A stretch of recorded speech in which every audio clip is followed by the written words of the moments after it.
Hi, everybody. I'm Melinda Emerson, the Small Biz Lady, America's #1 small business expert. And I'm so excited to welcome you to a special National Small Business Week edition of the Small Biz Chat podcast live. I am so excited to introduce my guest for today because I have the A team with me. So now, if you are running a family business and you're thinking it may be time to have a transition in leadership, you're in the right place. We're going to be talking about that today. And if you're struggling with cash flow management, I've got an expert here who's going to give you her tips for managing collections more effectively in your business. And have you ever thought about getting a coach or a business advisor in your business? Well, I have a guest here that's going to make the case for why every small business owner needs a coach. Now, if you're thinking about a business exit, one of my experts is going to talk about the right way to do succession planning in your business. And if you've been plagued by collections issues, my girl here is going to talk about how to collect the cash to stop having cash flow issues in your business. And if you're tired of figuring out all the problems in your business by yourself, I've got a great solution here. My expert's going to talk about how you can get some support that's going to help you on your journey that we call entrepreneurship. Now, here on the Small Biz Chat podcast, we talk about business from all different angles to give you sage advice. This is advice you wouldn't be able to pay for. We consider this a peer-to-peer mentoring show. The mission of the Small Biz Chat podcast is to end small business failure. And that is what we're here to do today. Our broadcast can be seen on my Small Biz Lady fan page on Facebook, as well as my Small Biz Lady page on YouTube. So I invite you to leave us a comment, share, and let us know if there's a topic you'd like to see on the show sometime in the future. Now, what we want you to know is that I am here to serve all of you as the Small Biz Lady, but I always have to bring in my super friends to give you some extra sage advice. So with that, I would love to introduce my guests. Today's guests are Barry Banther, who's the senior partner of the Banther Consulting Group. I've got Dee Bowden. She is the author of Collect the Cash. She is our collections guru. And we're also going to be talking with business expert Michele Phillips. And she's going to be talking to us about why you need a business advisor. I am excited to hear from all of them. So now it's time for me to introduce my first guest, Barry Banther. Now, I have known Barry, oh my gosh, I think a dozen years. He is a family business expert. He is a speaker. He is a gentleman, and he has been helping family businesses work together and live together in harmony for over 3 decades. He's been a lead consultant on over 400 engagements to help improve small business performance, from strategy to planning to succession and exit strategies. Barry's clients depend on him. A client and president of a 120-year-old family business described Barry this way: Barry is a leader of leaders. His wisdom, encouragement, and knowledge have helped us grow personally and professionally for the past 10 years. If you want more information about Barry Banther, go to barrybanther.com. Barry, welcome to the Small Biz Chat podcast. Thank you, my friend. I have looked forward to this, and I'm excited to learn from our other guests as well. I really appreciate the privilege, and welcome to all those who are big fans of yours and small business leaders themselves. Awesome. Well, Barry, give us your backstory. How did you get started as an entrepreneur and then find your way to coaching family businesses? So I grew up in a sawmill family in the mountains of North Carolina. If you've seen any of those Appalachian books that show a little sawmill house next to a sawmill, that was my experience. My grandfather was the general superintendent of a large sawmill company. He had 10 kids. Every son or son-in-law worked in one of those sawmills across North Carolina and North Georgia. My dad was one of those son-in-laws. And so every Sunday we would all gather at Papa's house, and I watched small business and family business right in front of my very eyes. I saw my dad and an uncle get a little bit angry and break away and start their own sawmill. And that's literally where I grew up, about 10 feet. My bedroom was here and the sawmill was right here. However, I was left-handed. And my dad said, son, you can't work in the mill. You'll have to do something else, like maybe teach or something. And so I went to college for that very purpose, first member of my family to do that. Right out of college, I had an opportunity to help develop a nationwide broadcasting company made up of small businesses, radio stations in Baltimore, Cincinnati, Toledo, Los Angeles, Miami, and Tampa. I'm 23 years old, making a lot of mistakes that I write about in one of my most recent books.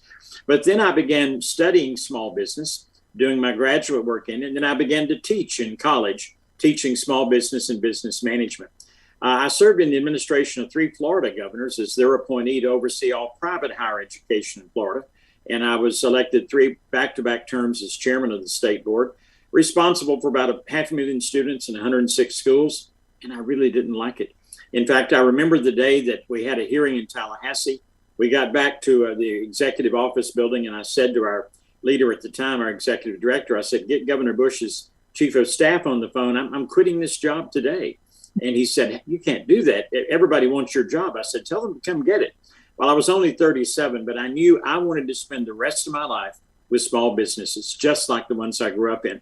That's when we began Banther Consulting. And all these years later, we're very pleased that some of our families, we're now in our 3rd generation. They've been our client for over 25 years. Some are brand new, but it's really the same thing, Melinda. How do you work together in business and yet live together in harmony? Sometimes the latter part is the most difficult.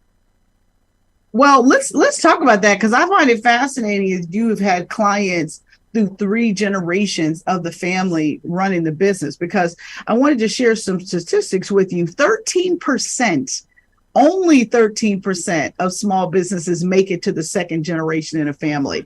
And when you get to the 3rd generation, it's actually 4%. And I want to know if these statistics were shocking to you, or if you were like, yeah, that's pretty much what it is. Boy, you're spot on. They are. Here's a myth we have to expel. There is no such thing as a family business, unless maybe if you've got a fertility clinic, you would qualify. But actually, it's a family who owns a business or works in a business together.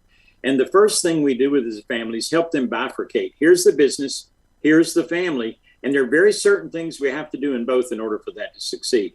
So succession planning, we'll get a call in our office, Barry, we understand you do succession planning. And a member of my team, sort of tongue-in-cheek, Melinda, will respond and say, well, unless you're calling from London, and quite frankly, it's not working too well for them right now. How about if we do success planning? In other words, let's work with your family to see what is the success path for every member of your family. If it happens to work out that the business has a need or a place for that, wonderful. But the worst thing you can do is think that because you're a member of the family, you have a position in the company. So those who are able, and I've got clients that are in their 5th, 6th generation, that's because they're doing succession planning constantly, which revolves around helping every family member determine what do they need to do to be successful? What's their gifts? What are their talents? Helping them achieve that. And then looking at the business in a separate way. Now, what do you think are the biggest, like the 3 biggest issues that family businesses have? Well, understanding what part of the business you're in. You can be an employee. If you're an employee in your family business, being a family member may get you the interview, might even get you hired. But once you're hired, it has to be very clear. You're reporting to a non-family member and you have to perform like everyone else. You can be terminated. We call it the 2-hat theory. In the 2-hat theory, a young man saw that somebody had been promoted and he thought, well, now I'm a son of the founder. I should get that job. And he went to see his dad. And he walked in his dad's office and there were 2 hats on his dad's desk. One said dad, one said boss. And he put on the boss hat and he said, son, you're right. Someone's been promoted, but I need to tell you, you've not been performing. We're letting you go. Then he quickly put on the dad hat and said, your mom and I are concerned you don't have a job. How can we help you? Understanding that difference, separating those 2 out, that's number 1. Then you can be an employee and a manager. And that requires that you have all the skills that are requisite. In other words, if managers in your family's business need to be certified in a particular skill, if they need a particular degree, you have to have those as well. Third thing you can do is you can be just an owner, which is you're a shareholder. And that's why all of our family businesses develop 2 entities. One is a business board, which will have non-family members, which provides that governing oversight that every business needs. And the other is the family council, where family members come together, whether they're shareholders or employees, and it's in a setting where they learn all about the business where everyone's equal at the table. So the 3 mistakes is not understanding, am I an employee, am I an employee manager, am I just a shareholder? Get those cleared up, make that real evident to everyone, then you've got a much better chance to succeed from generation to generation. So what is the first decision that a family business has to make together if they think it's time for a transition? What is the first decision? The first decision is it takes 3 to 5 years to do that. Some people think 6 months before I retire, I'm going to decide. There are 3 ways that you can have a business in succession or in an exit, if you will. So the first is you train someone that's a non-family member to be able to run the business. And so your decision has to be, is this person the most competent? And if they are, then naturally that's who should get that position. Then there's a whole way you manage that. The second decision would be, do we have a family member that needs to prepare for this? Sometimes we'll see a non-family member become the CEO while they're training another family member in 3 to 5 years to step into that position. And then the third part of that is to really clearly understand the exit strategy.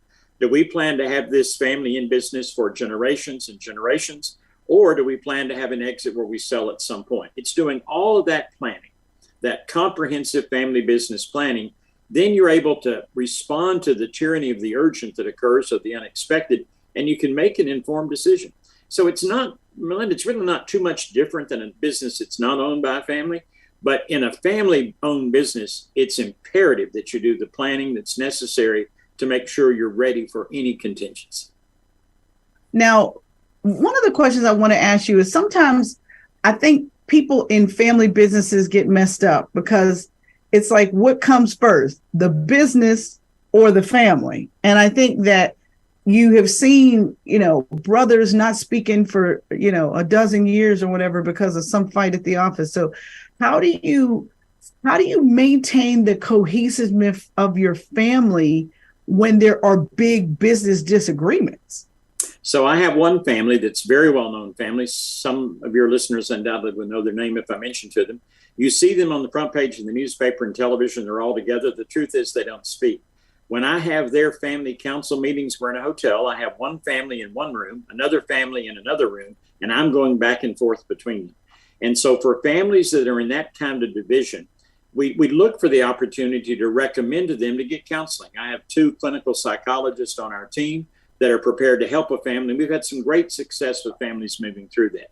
But if they can't, and we have a little sign in our office that says every family's normal till you get to know them. And they all then have those same issues. Let me explain what I mean. My managing partner is my oldest son. When he graduated from college and came home with a wonderful bride, it took her almost 9 years. She earned partner status. She runs one of our divisions. We have someone like me who works with us, who helps us through these issues. So you can be in disagreement and still work together, but you have to have a process to do that, or else that infighting will eventually destroy morale among the employees and eventually destroy your customer base. So ideally, you want to have principles in place for, here's how we agree to communicate. And here's the most important thing. First question to ask a family: tell me how you fight. Tell me what happens when you fight. Tell me how you resolve a fight. Janice and I have been married 47 years, and sometimes a young couple will say, tell us the secret. And I'll say, well, a couple of things real quick. Love has nothing to do with it. Like won't have a whole lot to do with it. You've got to learn how to disagree, how to fight, and to work together. That can be done if you're willing to put in the work. Well, that sounds like good advice for work and life. Well, listen, when we come back, we're going to talk more with you about the role of leadership in running a successful family business. You're watching the Small Biz Chat podcast, and we will be right back. All right. Welcome back, everybody, to the Small Biz Chat podcast. I'm Melinda Emerson, Small Biz Lady, your host, and we're talking with Barry Banther about how to successfully transition leadership in a family business. Okay, Barry, years ago, you wrote a wonderful book called The Leader's Gift, and you talk about how people have to earn the right for people to follow them. And it made me think about, what role does leadership play in a family transition of any kind? Because we've got this, amazing TV show called Succession, that's got all these characters and all this stuff. And you see how toxic and bad a family can be run, and how, siblings can be pitted against each other and all this stuff. I mean, how can the parent or the founder or the second generation leader help everybody through this process so that people come out whole and that the business survives? So there are three things, Melinda. First of all, if there's a member of the family whom we believe is the right person to eventually lead, there are 5 skills they have to develop. First of all, they have to develop the skill to invest time in people. They can't lead from the front of a engineer's truck. They can't lead from the back room in a doctor's office. If they're going to lead the business, especially if it's family owned, they've got to be willing to invest time in the people who work in that business. And that means they have to put the business first before the family. Now, I'm very honored to be part of Coach Tony Dungy's All-Pro Dad with Mark Merrill. He and I began that work so many years ago. I believe strongly in the family. But if you put the family ahead of the business, you're going to be disappointed. Business comes first, invest time in the business. Secondly, you have to create openness. In other words, the people that work for you, whether you have 10 employees or 1,000 employees, they have to know that you're open to listen to them, to encourage them. And that's the third thing, and that's learning how to listen with empathy. Listen, and we've all heard this statement from that great Wharton professor, speak or argue like you're right, listen like you're wrong. And the best thing a family business leader can do when they're listening to an employee or anyone else, listen like they're wrong. Then you have to encourage feedback. You have to be willing to listen to anything. Most important words you'll ever hear are the words you say to yourself as a leader when no one else is speaking. Encourage candid feedback. Then you have to know how to show appreciation. You have to know how to invest in people and hold up that mirror and help them see the best in themselves. And then the fifth and final skill is it's regular communication. Whatever your professional skill is, and we've had physicians and manufacturers and engineers and lawyers and accountants, all of that will go by the wayside if you don't develop these 5 skills to lead people. That's first. Then secondly, with your family, you have to be able in that family council to help them see that we have an obligation first to our customers. Our customers, our clients, or our patients are the only people that write a check in this business. We then take that money, invest it, and eventually the family receives it as wages or as a return on their investment or as a dividend or a distribution. So first, developing the skill to work with the team. Secondly, working with the family to understand the importance of our customers. And then the third thing that's absolutely essential is what you're talking about today. Having that business coach, having that advisor that can help you on the collection side or the planning side, realizing you can't do this all by yourself in a silo. If you do those 3 things, you'll be one of those that survives Gen 2 or maybe even Gen 3 transition. That's been our experience. So if you are thinking about a transition, let's say I'm a baby boomer business owner and I'm getting tired, weathering the pandemic was terrible. I'm just about ready to walk. What is a realistic timeline for how long they need to start preparing themselves and whoever may succeed them in the business? We get about 5 to 7 requests a month in our office to help a family. First question we ask is, what's your time frame? If it's under 3 years, we politely say, I'm sorry, we're the wrong ones. The chance of being able to do it under 3 years, 36 months is very difficult. Preferably, it's about 5 years. So about 5 years out, whether you're going to exit and sell the business or sell it to the family or the many ways you can do that, it takes about 5 years to put not only the plan in place, but here's the important part, Melinda, to prepare all the people that are involved, to prepare those people. That's why it takes that time. So optimally, 5 years. But you can do it at 3, but you've got to be intentional about it. Now, last question for you, Barry. What is the best business advice that you have ever been given? Gosh, that's a great question. It came from my father, who lived and died in that sawmill. And it wasn't new with him, but it's resonated with me. He said, Barry, you won't worry so much what people think about you if you realize how little they ever think about you. And here's what that taught me. My employees are not thinking about Barry. My customers aren't thinking about Barry. Who are they thinking about themselves? If I can come alongside and partner with them, and if I can be thinking about them as well. We did a market survey not long ago. Why do you keep hiring our firm? I was surprised at the answer, Melinda, but I was pleased. Here's what they said. We know as a family in business, we're going to be in trouble this year at some point. We want Barry to be in trouble with us. So the best business advice I ever received was make it all about your employees, all about your customers. If you do that, you'll be taken very good care of. I love it. I love it. Thank you so much, Barry. Thank you. What a privilege to be with us today. But don't go away because we're going to call you back up in a little bit. But thank you so much for your sage advice. I felt like you just dropped pearls everywhere of wisdom. But when we come back, we're going to talk about cash flow and how to manage collections in your small business. You're watching the Small Biz Chat podcast live, and we'll be right back.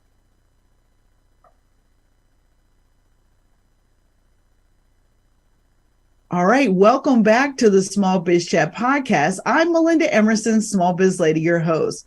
Now, listen, I don't know a small business that hasn't at some point experienced some cash flow challenges.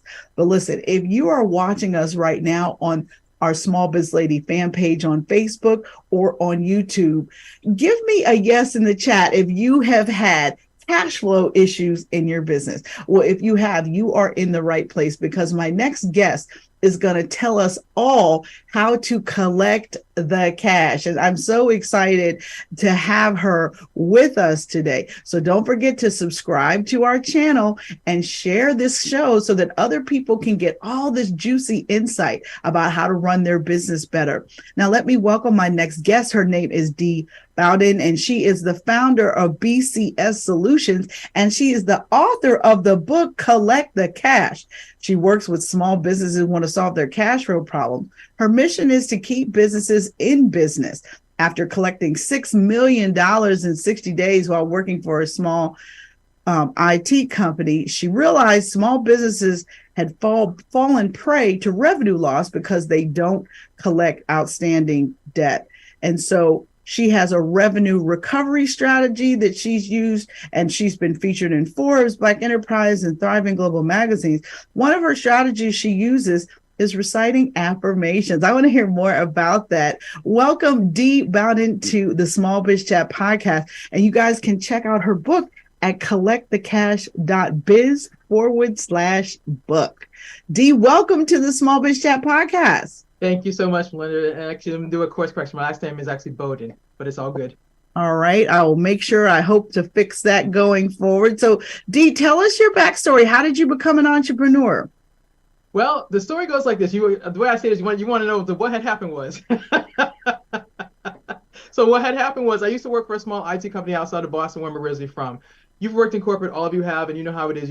They say, welcome aboard, here's your cubicle, your office, your box, your plant. In my case, it was welcome aboard, here's your cubicle, and here's $8 million that's outstanding. And we have a collections team, and we've not been able to crack the code and getting these accounts collected. And so I sat in my cubicle and I thought, y'all have $8 million of sales on the books, but the money's not in the bank. They're like, yep, and your resume says you know how to collect cash, so we need you to do this. So I'm a believer. I said my prayer, and then I got quiet, and I realized that accounts receivable, business-to-business collections is four things. It's problem solving, customer service, gratitude, and relationship building. Those are the softer skills of AR, as opposed to the Dale sales like standing, etc. So I go to work, I collect $6 million, and then the unthinkable happens. The CEO of the company says, come downstairs. I'm thinking that my team, collections and sales, we're going to get bonuses and commissions. No. He says, listen, thank you so very much for what you've done collectively. We've made an executive decision. We're closing the company today. And we're letting all 100 of y'all go today, 2 months before Christmas. This is a true story. This is actually in my book. And so after I get up off the floor, I thought, I came to work to collect this money. I came and worked in this company. But what got me to become an entrepreneur and tell this story was that I wondered how many other small businesses had this issue, because everybody talks about you have to get sales and marketing and all the other things, but nobody talks about the back office, or if they do, they talk about it very smallly. I was like, no, sales and AR, they go together. And when you can learn that sales and AR go together, my book is called Lily, Collect the Cash. The sale is not complete until the money's in the bank. And so what made me decide to tell the story, write the book, speak about this is that I don't want to fast forward to COVID. I sat and watched large companies, small companies, Broadway, all kinds of things happen. And I watched them go, I wonder how, the first question that kept coming up was, I wondered how many of them had sales on the books, but the money wasn't in the bank, but they were also weren't thinking about collecting the cash because they just knew, oh yeah, I'm going to get paid. But I'm like, no, maybe not. And if you don't track this, that's what got me here is because of what happened to me personally. And I didn't want to see another small business or medium-sized business go out of business, because if you can learn to track your payments, you can preferably collect your cash and stay in business. Now, I was reading a survey that Inc. magazine did, and they basically said that one of the three biggest challenges that small business owners face is managing cash flow and payment collection. Does that sound accurate to you? Absolutely sounds accurate. And I think that's because, number one, the small businesses is looking at all the things. It's like, okay, I'm getting my first sale. I've now got my contracts. I've now got to do my deliverables. I've got to do all the things. And the last thing I'm thinking about is, I've got to bill for the services, and then I got to collect the cash. And it's like, oh, yep, that part. And so When businesses start to talk about this as a complete cycle, meaning from sale to contract to order entry to fulfillment to deliver an invoice and get paid, then I think they'll see that, because it's like right now that's not top of mind. The top of mind is usually getting the next sale. It's not top of mind to collect the cash. So what are the reasons why it's so hard for small businesses to collect their money? One, they're afraid. I believe that they're afraid to engage with their customer, because I think about it like this. If you finally got your first contract with your first customer, you're like, yes, I got my contract. I'm going to do this work. And then it's like, ooh, I got to go back around and ask them to pay me. I think that you need to see it. I think there needs to be a paradigm shift, which is that as confident as you were to ask for the sale, you have to be just as confident to ask for the cash. I think that's tweetable, what you just said. As confident as you are to get the contract, that's how confident you need to be to get the cash. I love that, by the way. Thank you. So how can small business owners avoid these cash flow issues? Number one, you need a tracking system. I'm old school. I like Excel. I believe you need to set up tabs. You need to have the name. I'll give you a quick lesson. So first tab needs to be the name of your customer. Second tab needs to be the contract number. I deal in contracts, so I'm always looking for a number. Third is how much is the contract for. Fourth, what did they buy from you? Fifth, what date are you supposed to invoice them? Sixth, when you're supposed to collect the cash. 7, notes. Really simple, very easy, but you need to track that. And the thing is, when the payments don't hit your bank account, the next day there needs to be a system in place, whether you have email reminders, phone call reminders, all the above. But you need to have something that's going to remind you to go and collect the cash. Because here's the thing. When you don't, what doesn't get tracked doesn't get measured. And when you measure it, that's when you know, okay, these payments were expected. Because basically, if you think about it, today is May 2nd, so we're looking at this month. However many sales you have on the books is how much money you're expecting to come in on the back end. And if you're not tracking that, you won't know. And then the thing is that the minute that a payment is missed, that's when you need to realize, okay, I need to have a better system. And so if you have your tracking system, you'll know I'm expecting, say, $10,000 this month. If I don't get 10, what's the next step? Well, I say it this way: the fortune is always in the follow-up. But if you don't do the follow-up, you don't get the fortunes. I think that is exactly right. So but why is this such a common issue? I mean, I certainly have experienced this in my business, and my rule of thumb is the larger the company, the slower they pay. Right. And I've also seen situations where companies will issue net 60, net 90 invoices, but then they'll have a third party company come along at day 35 or day 38 and say, hey, we'll deposit this cash in your account tomorrow if you give the client a 3% haircut on the invoice. Right. You're talking about factoring. That unfortunately, that's not my lane of expertise, so I don't really know how to speak to that. But I teach and talk to customers about basically track your payments, follow up with accounts payable, prepare a proper invoice, and also make sure you're building a relationship with the person who's actually going to cut the check. I believe that a lot of reasons that small businesses don't do this is because no one tells them that, listen, yes, while you got your contract and while you got your sale, you also have to build a relationship with the person who's going to pay your bill. And a lot of times, because number one, nobody talks to you about what's a proper invoice. Well, it's the name of your customer, it's the remittance address, it's the what did they buy from you, how much the invoice for, where they supposed to send the payment to, and then did you send it to, especially if you're dealing with corporate contracts or government contracts, who do you send the invoice to? It's those things. And I feel like that's a piece that gets missed, because it's like, oh, I wasn't paying attention to the details, but you always have to pay attention to the details, because if you don't, that's how invoices get lost. That's how payments gets missed. That's how your cash flow gets impacted. And like I just shared at the beginning of the conversation, I worked for a company that had $8 million of sales on the books but not in the bank, but there was no problem solving with that. And then, I'll end it with that. There was no problem solving with that.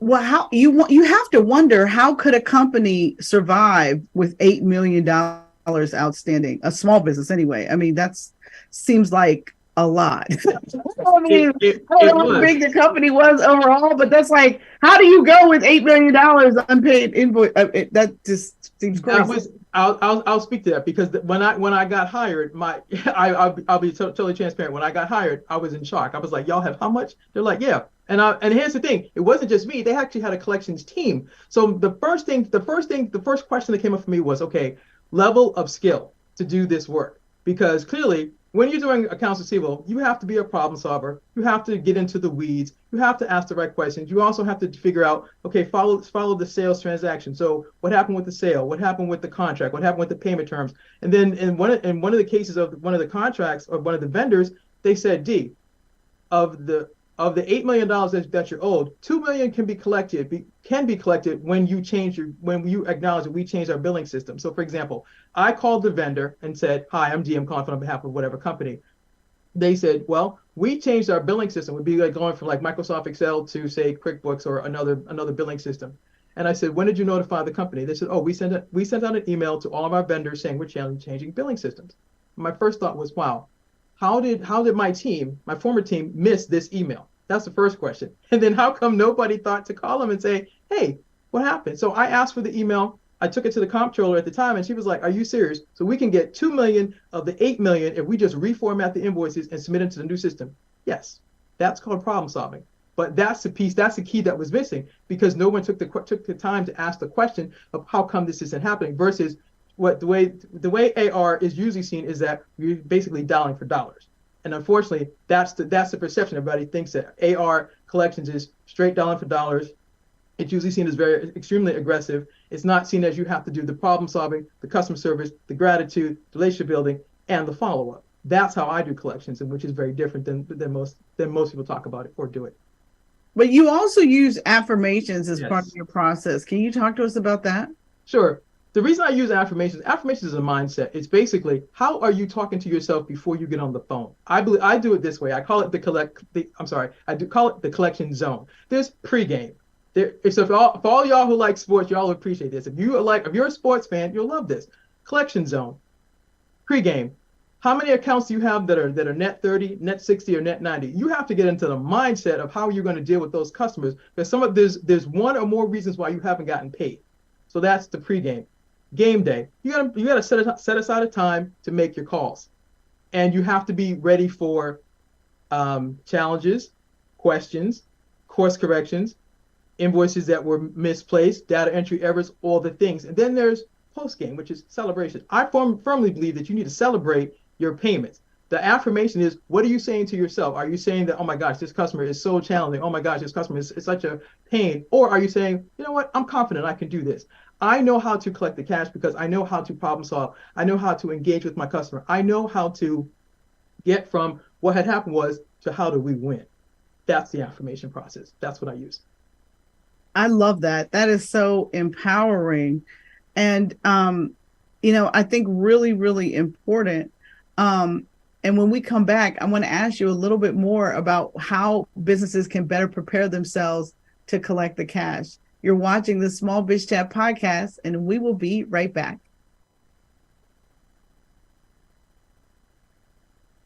Welcome back, everybody, to the SmallBizChat podcast. I'm Melinda Emerson, the Small Biz Lady, and I'm talking with Dee Bowden, and she is all about how to collect the cash. So Dee, tell us, how can small business owners make it easier for customers to pay them? Number one, ask your customer what's their form of payment. Is it electronic funds transfer? Is it ACH? Also, number two, prepare a proper invoice and submit it properly and on time. That's one of the ways you can make sure you can get paid. And three, if the invoice hasn't come in on time, do the follow-up. I said it earlier and I'll say it again. The fortune is always in the follow-up. And unless you don't have a system in place, you won't know that you're missing a payment. But basically, prepare a proper invoice. Like I said, ask them, how's their payment? Are they paying ACH or EFT? Do a proper invoice, and then make sure that in your tracking system, you have a date that if this payment doesn't come in the next day, you're doing the follow-up. All right. You heard it there first, folks. All right. What is the best business advice you've ever been given, Dee? Best business advice I've ever been given is this: you are a lifelong learner. Just because you got into business doesn't mean you know everything. You have to be willing to invest in yourself. And the investing can be a variety of ways. One, it's books. Two, it's classes. Three, it's being around and connected with people that are further along in their business and asking them, hey, do you have a couple of minutes to talk to me about, I got this question, and making sure that you are willing to learn. You have to be what I call teachable and coachable. I love it. Teachable and coachable. Yes. And yes, I'm a firm believer in all of that. Thank you so much, Dee. Don't go anywhere. We're going to call you back up in a little bit, but I just want to thank you for all of your wonderful advice. When we come back, we're going to be talking about whether or not every small business owner needs a coach. You're watching the Small Biz Chat podcast, and we'll be right back.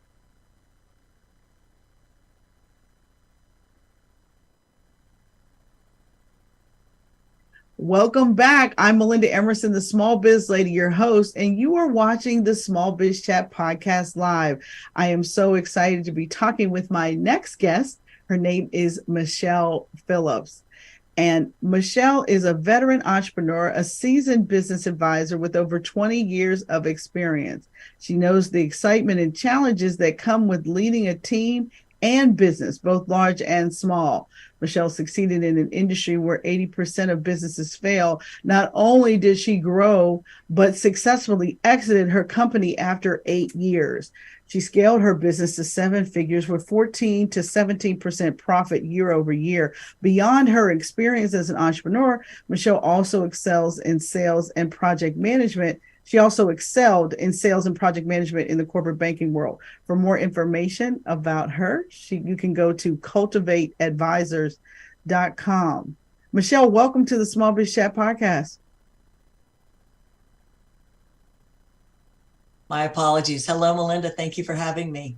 Oh, we're so happy to have you here, and in the interest of full disclosure, I will also say that Michele is my business coach. So I am a firm believer that every coach needs a coach, but we're going to have a formal conversation about this, right? So Michele, tell us, how did you become an entrepreneur?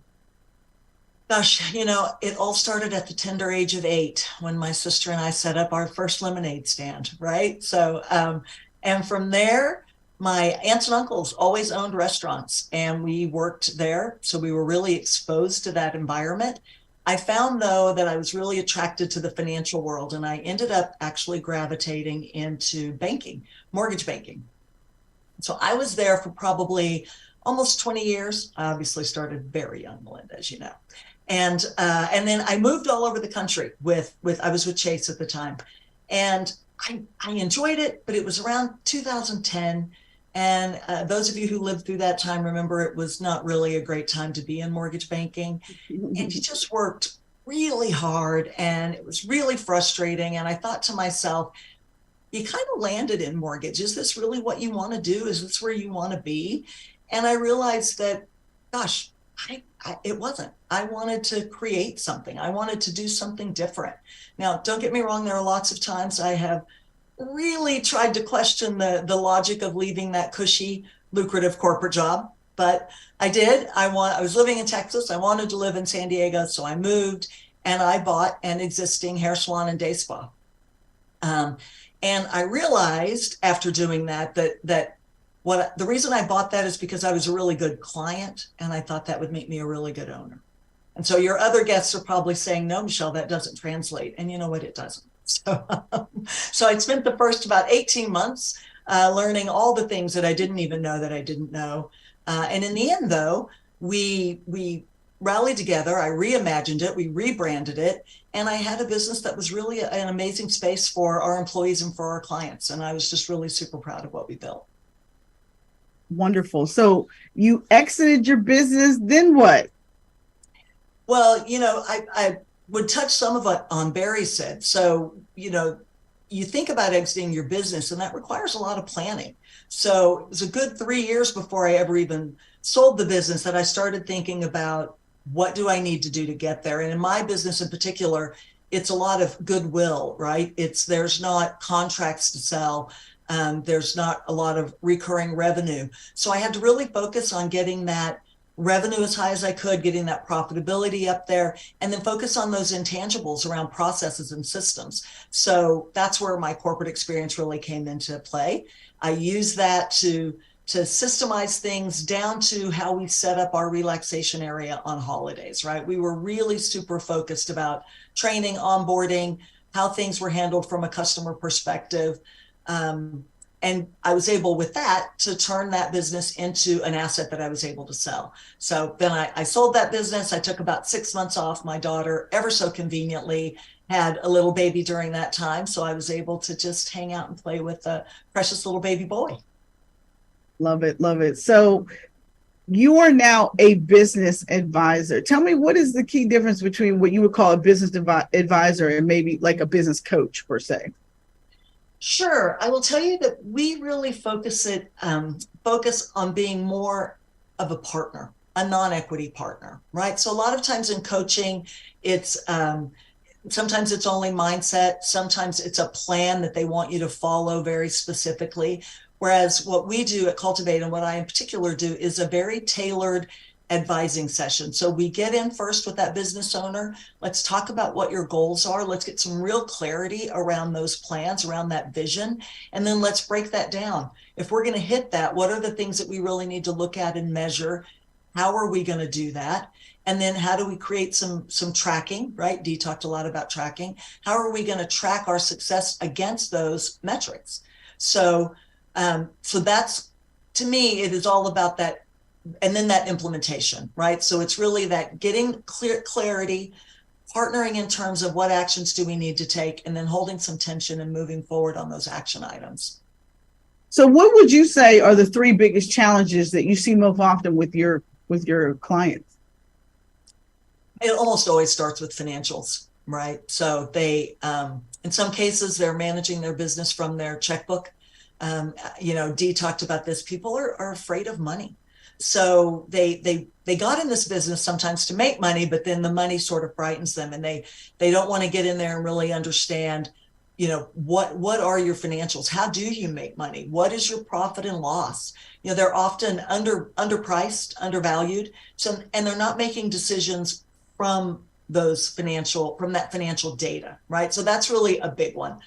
Secondly, they don't have a strong plan, right? So understand the clarity of vision, and then what are those top 3 to 5 things that you need to do. So if you don't have a really clear plan, you tend to spread yourself too thin, and they are kind of so busy working in their business, right, that they're not focused on the things that they really need to focus on to achieve their goals.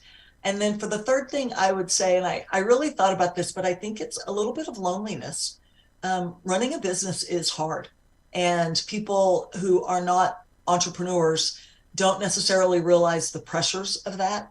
And so I think when a business owner comes to us, sometimes they are just so relieved and so thankful to be able to talk about what's happening with them and their business in a way where they're not judged, and they can just have a really open, honest conversation.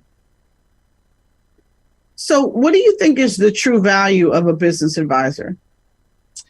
Oh my gosh, we have so much to offer, Melinda. But I really think it's back to that being a partner in the business, right? Getting clarity. I know I've said that a couple times, but so many business owners, when you ask them that question, we do a free advising session. And when I say, where do you want this business to be? What is it that you're working toward? There's often a really long pause there, right? Where they're really trying to put those thoughts together.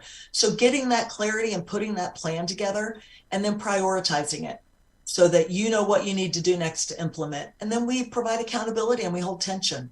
And I also think that we have tools that have already been used, right? We can really help them focus on whatever their goals are. Is that revenue? Is it profit? Is it work-life balance? Is it hiring employees? Is it learning leadership?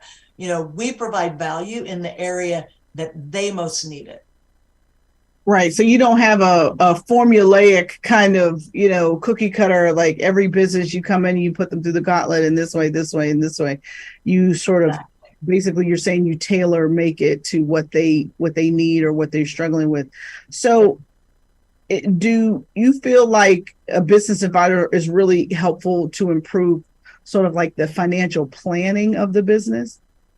Absolutely. I think that's one of the first and most critical areas that we focus on for owners, and understanding what that long-term goal is, right? I mean, Barry talked about if you want to sell that business or transition it, you've got to be thinking about that from the beginning, or at least 3 to 5 years out. So the way we focus on the financials is huge. And sometimes it's just some basic education around helping business owners get comfortable with that. Yeah, I mean, I think it's finances is hard. Even if you're working with a coach, the first time your coach asks you to show their P&L, it's like, wait a minute, I can't show you that. It's like, I don't know you well enough yet. Hold on. So I think that there has to be a trust built up. Absolutely. Before people start sharing numbers, right? Because I know for me, you and I can attest to this. We worked together for a long time before I was like, all right, now I trust her enough to slide her some of this information. But I definitely was close to the vest at first. And often too, because I think there might be some shame involved in not being super on top of stuff, right? Not being on top of accounts receivable or accounts payable or sales pipeline. I mean, because once you start working on financials, the next thing you go to is sales process, right? So yep. I think that these things, like, once somebody starts pointing out the big old gaps in your business, that doesn't feel too good, right? It's so true. And we really try to remind business owners that their zone of genius may not have been this financial area, and that's okay. That's why you get an advisor or someone to help you, right? I can't do the whatever that they do, but this is the skill that I can bring them to help them. And so there sometimes is that shame or that uncertainty, or gosh, I don't even know, I just picked this number, right? Sometimes when you ask people how they came with their pricing. So helping them understand that that's okay. It's okay to start that way. It's not okay to end that way, right? Let's learn it. Yeah. Yeah. No, I hear you talking. I can still hear you talking, right? So, I'm going to turn the tables on you a little bit and be like, if I needed to hire a business advisor, what are some of the qualities that I should look for? Because I think part of what my concern is about this is somehow during the pandemic, everybody became a business coach. Did you notice that? Like, they really did. All these people all over Instagram and YouTube, everybody is a coach now. And I'm like, you've been in business for 2 minutes and have never paid payroll. Who are you coaching? Right? But that's just me. But but I want to know if I'm considering, taking this step, making this investment, because it's a significant, it's a 5-figure, 6-figure investment sometimes. What kinds of things should I be looking for? Well, you nailed the first one, right? I really think you should work with somebody that has entrepreneurial experience. So I think that that's just critical. If they haven't run their own business, how are they going to help you and understand you? So I'm a little biased, but that is one of the very first things. Secondly, do you gel with this person? Do you like them? Do you communicate well? We do a free 2-hour business advising session so that we can both test that, right? I'm going to be spending a lot of time with this person. If we don't connect, if we don't kind of align, then that's going to become tedium and you're not going to get the best results. And I think the same thing goes for the client. So do you really gel with that person? Are they a good listener? Sometimes coaches and advisors just talk at you. So they need to be a good listener. They need to understand what's important to you. And then they need to be able to convince you that they can help you achieve that, right? And then I also think, tools, do they have ready-made tools and things that they can share with you, or are they going to be creating everything ad hoc? So I think that's really critical. And then lastly, I will say, what's their support system? I'm really lucky at Cultivate. There are 45 other amazing advisors that I work with. So if I come up against a problem, or if I'm looking for a specialist in some area, or sometimes I've just been working with a client for a while and I want some fresh air in the room, right? We can call on those other advisors. So I think those kinds of things are really critical when you think about who you want to work with to grow your business. Well, how long should you work with a business advisor or coach? I mean, sometimes I've heard people say, "Oh, these people signed me to a 2-year coaching agreement." I'm thinking, yikes! Like, that just doesn't seem like that makes sense. But it depends on how complex the business is. But I'm talking about people with little businesses getting signed to these like crazy coaching agreements. So I'm just wondering about the typical timeline you see from the clients that you work with. Like, how long do you typically work with people? So on average, and you're right, there's no right amount of time, right? On average, it's going to be anywhere from about 9 months minimum to, we've had clients that we've been with for more than 5 years. When we do an initial contract, Melinda, we do ask for 6 months up front, and then we move to month. And we do that because change takes time. And so we don't want people to just think just because you hired somebody boom, everything's going to magically happen the very next day. There's a lot of foundational work that needs to be done. So minimum, I think you're going to need 6 to 9 months. And then as your business grows, your needs change. So if you've picked an advisor that can grow with you, then that relationship could continue on 3, 5, 10 years. Or in Barry's case, 30 years, right? 30 years plus. Exactly. So tell me something. What is the best business advice that you have ever been given? Gosh, the other two guests just kind of blew me away with there. So mine's a little simpler. But when I bought this company, my first business, the existing owner said to me, "The people who pay the most complain the least." So don't be tempted to do discounts or undervalue yourself. And at first I was a little, I was nervous. I was a little perplexed by that, but it played out to be so true, especially with my business that was a commodity, and massage envies and Groupons and all sorts of things coming up that if you're not careful, put you in a position of trading on cash only, not value. Mm-hmm. So yes. So for me, that was just it really impacted the way I approached my business. Well, that sounds like awfully good advice. Well, I'm so glad at this point to invite all of our guests back. So I want to invite Barry and Dee to come back. And we're going to do a quick little panel that I like to call Hit It and Quit It. So let me tell you guys how this works. I'm going to ask each of you the same question, and I am only going to give you guys 30 seconds to answer. And you cannot repeat each other's answer. So if someone steals your answer, you got to come up with something else. If you talk more than 30 seconds on your answer, I'm going to give you the cowbell. So this is supposed to be really quick. All right. So everybody ready? Ready. All right. Now, the first question is going to come to you, Barry, and then we're going to go to Dee, and then we're going to go to Michele. So the first question is, what is your favorite podcast?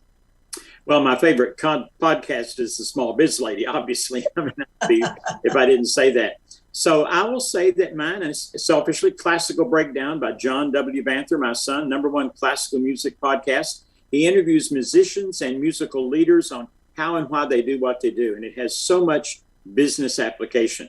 I've learned a lot from it, and I'm obviously proud of him. I love that. I love that. All right, Dee, what's your favorite podcast? My favorite podcast is Mel Robbins. I love how she talks about mindset, and mindset is needed as in your personal development and your professional development. I've actually known Mel for 14 years before she became Mel Robbins, that everyone knows, and she has always been consistent, and she is a great business role model. I love her. All right, Michele, what is your favorite podcast? Gosh, I only really listen to podcasts for fun. So I've got, Pod Save America, a little bit political. And then anything related to Ted Lasso. I'm a huge fan. And so I look for friends online. And I also enjoy a little Tim Ferriss. Interesting. Okay. All right. Next question. This one's going to come to you first, Dee, and then you, Michele, and then you, Barry. What is your favorite business app? Favorite business app? Favorite? I don't, be honest, I don't have a favorite business app. Really? I was like, now you're the cash lady. You mean to tell me it's not mid.com or like your banking app or like Cash App? I'm shocked by this. Well, okay, I'll say a business app. Okay, I guess technically I could. All right, let me rephrase that. I'll use Cash App, and I'll say PayPal as my okay. All right. That's much better. I knew better than that. All right. Michele, what's your favorite business app? Gosh, I think Slack. I really enjoy the communication. We just did a company retreat last month, and so our last week, and we had a special channel just for the photos and the communication and the connection. So I'll go with Slack. Awesome. Barry, what's your favorite business app? So it's an app that Apple produces where I go in and create my own content sources so that I can get from CNBC, from Bloomberg, from different sources. And then I go to that app and it gives me the very latest news that impacts my businesses that I'm coaching and advising and working with every day. So I've created my own through that tool. I love it. All All right, next question. Michele, you're first this time, then Barry, then Dee. What is your favorite old school marketing tip? Oh, a newsletter. Just stay in touch with your community, right? So so often I have clients that just they never speak to their past clients or people who've been interested in them before. Yeah, that's insane. I completely agree with you. Barry, what's your favorite old school marketing tip? Be selling when no one's buying. Position myself so that I'm seen as an expert from people who might be prospects, but without me selling a thing. And they're intrigued. And I don't tell the whole story. I leave enough out where they walk up to me and say, how did you solve that problem? Maybe you can help us. Love it. Love it. Dee, what is your favorite old school marketing tip? Postcards. I love getting postcards. So for example, there's this company, actually they do two things. They do pens. So I love when I get these pens in the mail and it's got, my company BCS Solutions on it. And I'm like, oh my gosh, and it's a great old school marketing thing. And the thing is, they actually make sure that they get, the name of my company correct and my logo and my website. I was like, very cool. And like I said, that and postcards, love it. Love it. My favorite one is actually handwritten notes. I'm a big fan of handwritten notes. I don't think people throw them away anymore because everybody's sending so much email. Last question, Barry, this is going to come to you first, then you, Michele, then Dee. What is the best business book you have ever read? Best business book you've ever read? Wow, what a question that is. And it's got to be In Search of Excellence from Tom Peters, very old school, but the very principles and process Tom laid out, I'm still using today. Love it. Love it. Michele? I think I'm going to go with Never Lose a Customer, Joey Coleman. That's a good one. That's an oldie but goodie. I like that one. Dee, what's your favorite business book? Think and Grow Rich by Napoleon Hill. One of his principles is about perseverance and persistence. And so in order for me to kind of collect the kind of cash I've collected over the years, I had to learn that principle. And I like the way he tells stories and makes it make sense. Practically speaking. Love it. And my favorite business book is actually Disrupt You by Jay Salmon. And I love this book because he says, in order to disrupt the world, you got to start by disrupting yourself. And it's one of my favorite books. I've bought many copies of it and given it to young people in my life who are still trying to find their way. And I think sometimes us older folks could reread it too, and get some great sage advice from it. So that is it. Thank you guys so much for being on the show today. Thank you to Barry Banther. If you're interested in learning more about getting his help with your family business, go to barrybanther.com. Thank you, Dee Bowden. Grab her new book, Collect the Cash. You can go to her website, collectthecash.biz/book. And if you think you're ready to hire a business advisor, head over to cultivateadvisors.com and look up Michele Phillips, my business coach. All right, everybody. Thank you all for joining us for this special episode of the Small Biz Chat podcast for National Small Business Week. If you're interested in accelerating your business, I've got a special offer for you. Just for National Small Business Week, we are offering 50% off all of the online courses at Small Biz Lady University. All you have to do is use my code SBL50 and you can get 50% off all of our online courses. So head over to smallbizladyuniversity.com and check it out. Now, the mission of the Small Biz Chat podcast is to end small business failure. And I will leave you with this. You never lose in business. Either you win or you learn. God bless everybody. Thank you.